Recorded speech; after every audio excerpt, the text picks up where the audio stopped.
Assalamualaikum warahmatullahi wabarakatuh. Innal hamdalillah nahmaduhu wa nusalli ala Rasulillah wa ala alihi wa ashabihi wa man iqtada bihadihi wastanna bisunnatihi ila yaumiddin wa ba'd. Alhamdulillah, para pendengar, para penonton yang saya kasih semua, apa khabar semua? Semoga Allah Subhanahu wa taala terus mengurniakan kepada kita semua kesihatan, keafiatan sepanjang bulan Ramadan, insya-Allah. Amin amin ya rabbal alamin. Para penonton yang saya kasih semua, di antara persoalan yang sering kita dengar, kita terima pada bulan Ramadan ini, ia berkaitan dengan zakat. Kita biasanya dah tahulah tentang zakat fitrah. Tetapi tambahan daripada zakat fitrah ini, terdapat sejenis lagi zakat yang perlu anda ketahui. Ia adalah zakat harta. Zakat harta wajib dibayar apabila harta yang anda miliki itu sudah cukupi haul dan sudah mencukupi nisab dengan kadar 2.5% ataupun 2.5% yang perlu untuk anda keluarkan. Jadi apakah jenis zakat harta?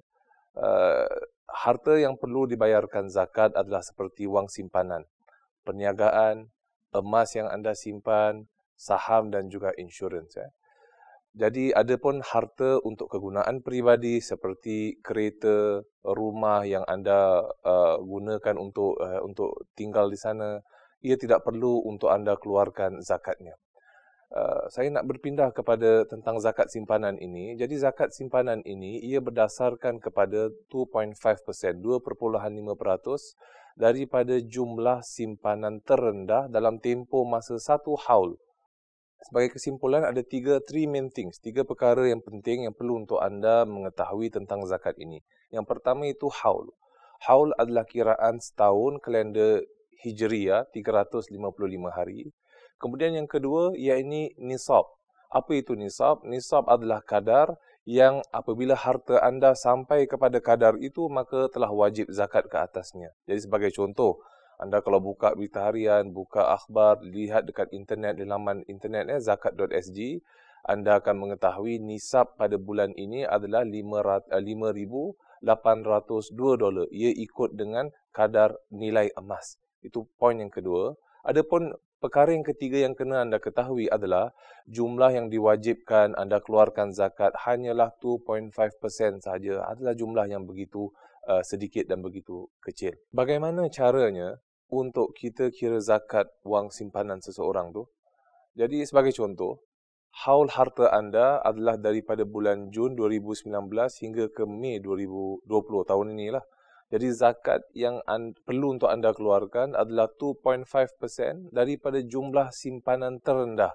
From Jun sampai Mei, anda kena lihat dekat hujung setiap bulan, berapa banyak simpanan anda pada hujung setiap bulan. Kemudian anda lihat, sebagai contoh, katakanlah pada bulan Jun 2019, anda ada $6,000. Kemudian naik $7,000, kemudian $8,000, kemudian naik seterusnya.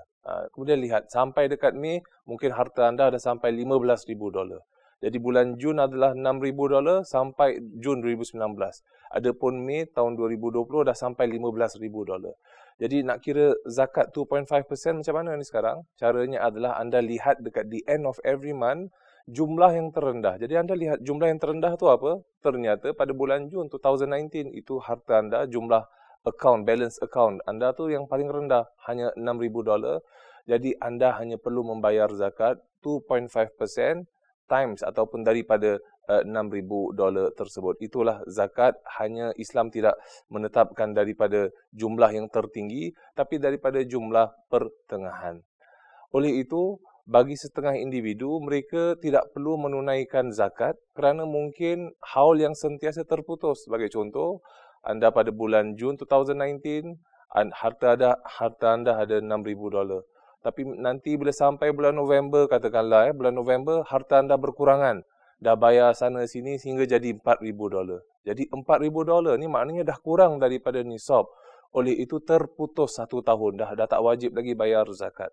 Tapi bulan 12, 2019 dapat bonus, naik balik semula harta mungkin. Dah cukup $8,000, maka start balik. Dimula balik perkiraan setahun. Oleh itu, kiraan haul ini saling ataupun sering berbeza di antara satu tahun ke tahun yang lain. Persoalan yang sering diajukan kepada saya adalah bagaimana agaknya sekiranya seseorang itu ingin mengeluarkan zakatnya sebelum cukup haulnya sempurna. Sebagai contoh, kita tahu masyarakat kita suka untuk buat amalan soleh, untuk keluarkan sedekah, untuk membayar zakat pada bulan Ramadan.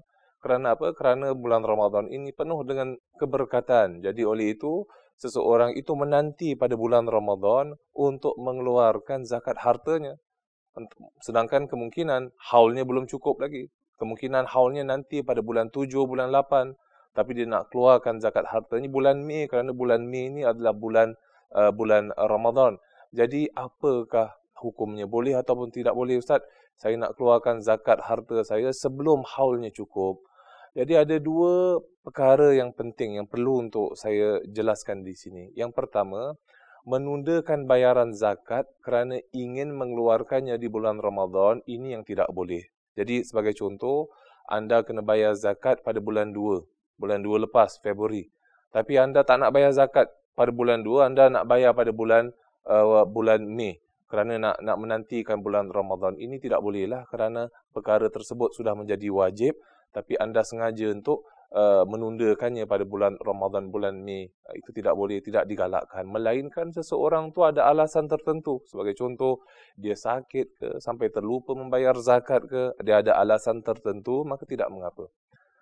Isu yang kedua, untuk mengeluarkan zakat sebelum cukup haul. Sebagai contoh tadi, contoh yang saya berikan di awal tadi, haul anda hanya cukup bulan 8. Bulan 8 baru wajib bayar zakat.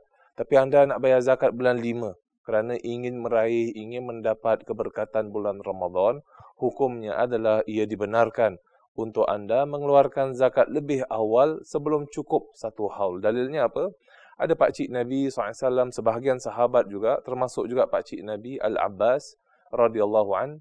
Beliau meminta kepada Sayyidina Rasul SAW supaya Nabi ini menerima bayaran zakatnya dengan segera. Dia nak bayar zakatnya in advance, tahun, 1 year in advance.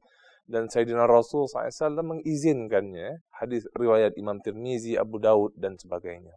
Di antara soalan yang berkaitan juga, ia berkenaan dengan wang akaun CPF, tabung caruman CPF. Ini perlu ke tak perlu, Ustaz? Saya nak kena bayarkan zakatnya. Secara ringkas, pada tahun 2014, Jawatan Kuasa Fatwa MUIS telah membuat semakan terhadap fatwa mengenai pembayaran zakat daripada wang CPF. Jadi kita sedia maklum akan perubahan yang berlaku pada polisi akaun CPF. Sekiranya dulu, seseorang itu bila dah sampai dekat retirement age kan, dia boleh terima wang CPF-nya secara pukal banyak. Jadi OKB. OKB itu apa? Orang kaya baru. Bukan orang kaya Batam, tapi orang kaya baru. Jadi dengan perubahan yang berlaku pada polisi CPF, pemegang akaun CPF sekarang ini tidak lagi menerima wang CPF secara pukal. Dia tak terima lagi dengan jumlah yang berpuluhan-puluhan ribu ke, ratusan ribu ke. Tapi apa dia terima? Yang dia terima mungkin jumlah yang sedikit, 5,000, itu upon retirement. Kemudian setelah nanti bila dia dah sampai dekat a certain age, satu umur, dia akan terima wang secara bulanan, berapa ratus ataupun berapa ribu setiap bulan untuk menyokong keperluannya sewaktu umur persaraan kelak. Jadi oleh kerana perubahan yang berlaku ini, Jawatan Kuasa Fatwa memutuskan wang CPF tidak wajib untuk dibayar zakatnya kerana ia termasuk di antara harta yang dimiliki bukan secara sempurna. Maknanya pemilikannya tidak secara sempurna. Jadi apabila anda menerima wang CPF anda, zakat hanya diwajibkan jika wang CPF tersebut dapat dikeluarkan. Itu yang pertama. Poin yang kedua, kemudian wang tersebut disimpan selama setahun. Dah cukup satu kalender, setahun kalender Hijriah. Dia dah cukup nisab, dia cukup haul, ketika itu barulah anda wajib untuk mengeluarkan zakat wang CPF anda. Wallahu alam. Wassalamualaikum warahmatullahi wabarakatuh.